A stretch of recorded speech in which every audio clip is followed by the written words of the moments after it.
Hey, good morning all. We are working in our textbook on exploring Adobe Photoshop CC, although the textbook actually says CS6. We have CC updates in our weekly content or under course content, course information. The textbook is by Tony Toland and Anessa Hartman, and we are currently working in Chapter 2, the staging area. So what I'm going to do this morning is just briefly go through these overheads with you, show you a little bit about the Photoshop interface, and you'll find that that's what Chapter 2 deals with as well. So to get started, the goals of Chapter 2 are, first of all, to get comfortable with the Photoshop interface, um, to help you better understand where you need to go when you're trying to find a particular tool or a panel. We're also going to work with preferences, setting and deleting preferences. And then finally, we're going to work a little bit more on learning how to navigate the workspace. I've worked in Photoshop for quite a while, and quite honestly, every update there's something new and different and something that I have not worked with previously. So it's a very comprehensive software, and this introduction was just going to scratch the surface for you, but we'll get you interested, I'm sure, and get you motivated to learn more about it.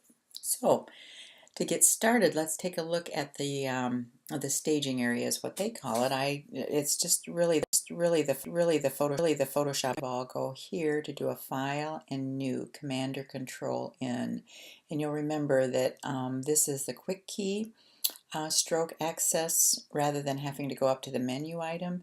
Much more productive to use these. So again, it's a Command or Control N depending on what system you're on. Control N is a PC, Command N, which is what you're seeing here, is a Mac. So I'm going to do that. And this brings up a dialog box that allows us to set up a new document. Now what this means, clipboard, is I just happen to have something that I did a Command C on, copied something, and so Photoshop automatically assumes that I want to paste it into this particular document. Well, I don't really, so I'm just going to go back up here, and you'll see all the options that you have available for setting up a document. These are all default sizes that allow you to set it up based on what it is your ultimate project is going to be. I'm just going to set it up as the default Photoshop size.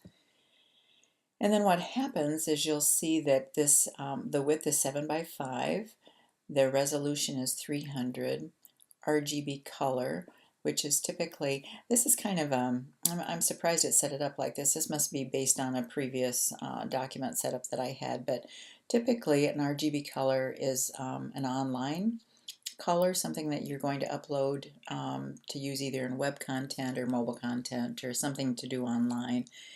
And the resolution here is 300 pixels per inch, which is, well, that's kind of interesting because actually for web work you'd typically be looking at somewhere around 72 pixels per inch. I never do a white background because I'm never sure what I want for the background color. So rather than doing that, I'm just going to do a transparent pixels. And then I leave these pretty much as is, and then click OK. And I'm just going to say Chapter 2 and click OK. All right, and I'm going to get the Zoom tool, which for those of you that are in my Photoshop or Illustrator class, you'll find a lot of the same tools. They work differently, but familiar, just the same in terms of the overall content. Okay, so the Zoom tool works the same way. I've zoomed up to much higher than I want to zoom, so I'm going to try to back this out a little bit. All right, now in the staging area, getting acquainted with the Photoshop interface, let's take a look at this just briefly so we can see what we're looking at. We're going to look at the document area, the toolbox, the menu bar, the panels, options bar, application bar, and status bar. So to begin with, the document area, these are the light square areas, light squares. You see like gray squares. That's those are the transparent pixels. If you were to print this out right from scratch with nothing else on it at all you'd see is a white sheet of paper. None of these print. It's just, again, a transparent background. And this is the document area. On the outside here is the scratch board. Something typically set on the outside of this you wouldn't see printed or uploaded if you were to upload something with that in that space. The toolbox is here. And again, for those of you that have worked in Illustrator, the tools are very similar, but the uses are different. Now this, where in Illustrator, this is typically the selection tool. This is the move tool in Photoshop. This is a selection tool. They're called marquees. And you would click and drag that marquee around something that you wanted selected. These are also selection tools, and I'm just going to real briefly go through the first couple of them. This is a magic wand tool, is what I typically use. That also is a selection tool. You can select based on color in an image or number of other things. But anyway, that's a selection tool. Crop tool, eyedrop tool. This is a patch tool. If you click and hold, you'll see that with this little arrow in the lower right hand side, that means that there are a number of other tools available underneath that particular tool. Brush tool.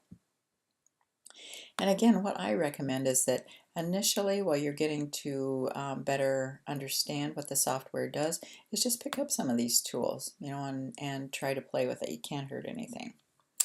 The toolbox, the menu bar is up here, and if you click on one of these menu items, you'll see that there are a number of different things available to you underneath those as well.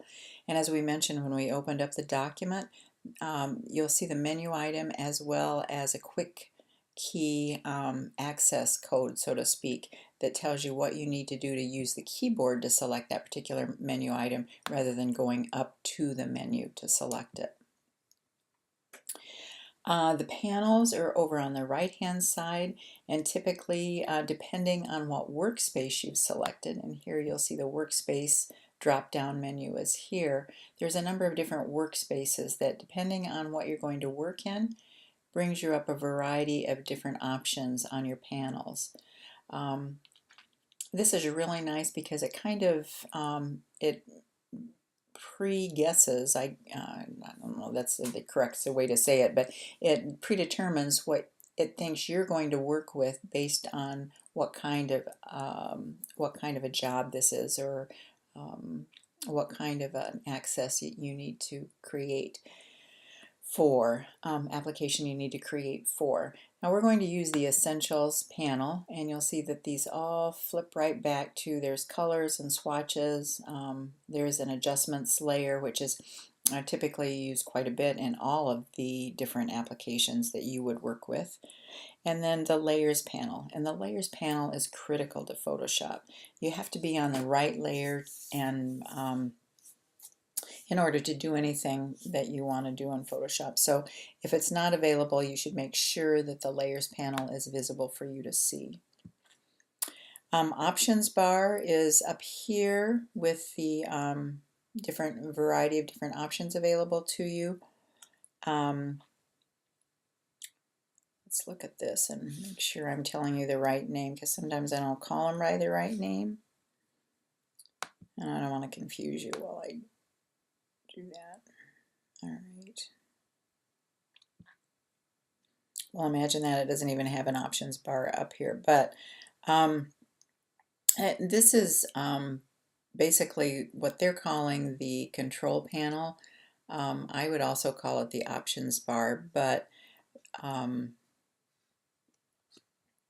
what this does is it will change based on what tool you have.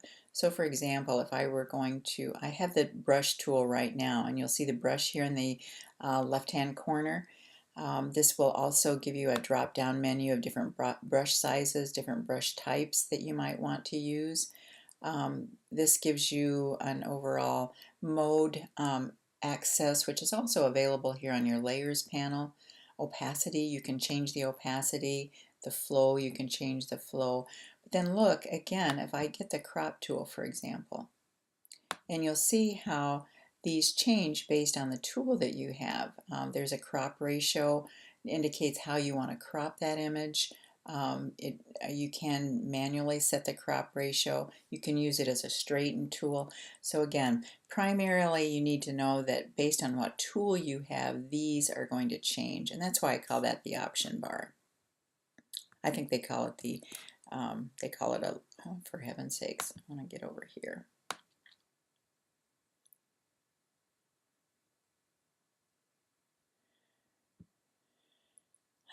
The control panel is basically what they've called it there, but and then the status bar is down here in the lower left-hand corner, and you'll see, if I'm going to blow this up a little bit more so you can see that, and then you can see it on my document as well.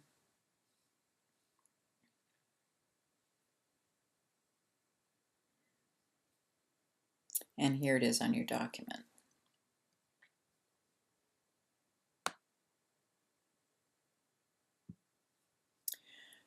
Okay, the lessons that you're going to accomplish during Chapter 2. Now these are both interface highlights. It's going to again take you around the interface, Photoshop interface, and you'll click on and off and do things and then delete them. Just understand that it's intended really to help you better learn the interface, and I still want you to go through the process. I want you to save out the document and upload it to the assignment tab in week 2. Even though it may not look like you're accomplishing something, it's definitely a great practice for more complicated lessons that we're going to be working on in the future. So lesson 1 is interface highlights. Lesson 2, customizing your experience. And that's again customizing it based on changing your preferences perhaps and some things like that. Lesson 3, navigational features. Again, I believe I have one of these lessons that I'm having you upload as well. It may not look as though you've accomplished much, but make sure that you do it, save it out, and upload it, because again, it helps you better understand and learn where the options are in Photoshop. All right, and that's really it. Believe me, the lessons become more complicated. The overall objective of this chapter is to have you become more familiar with the Photoshop staging area, and then setting up and customizing some of your preferences in Photoshop. So hang in there. Let me know if there's any kind of a demo that you would like me to do with this. Typically the first couple of chapters, unless there's something specific that I think might be more difficult for you to grasp from the textbook, I won't do a demo until I see that, or until you ask me something specific. So this is probably going to be it for this chapter unless you ask for something more. And again, be sure to do that. You can text me, you can instant message me through Blackboard IM, or you can email me, and I'll be happy to get right back to you with a demo if you need it. Thanks, and have a great rest of the weekend.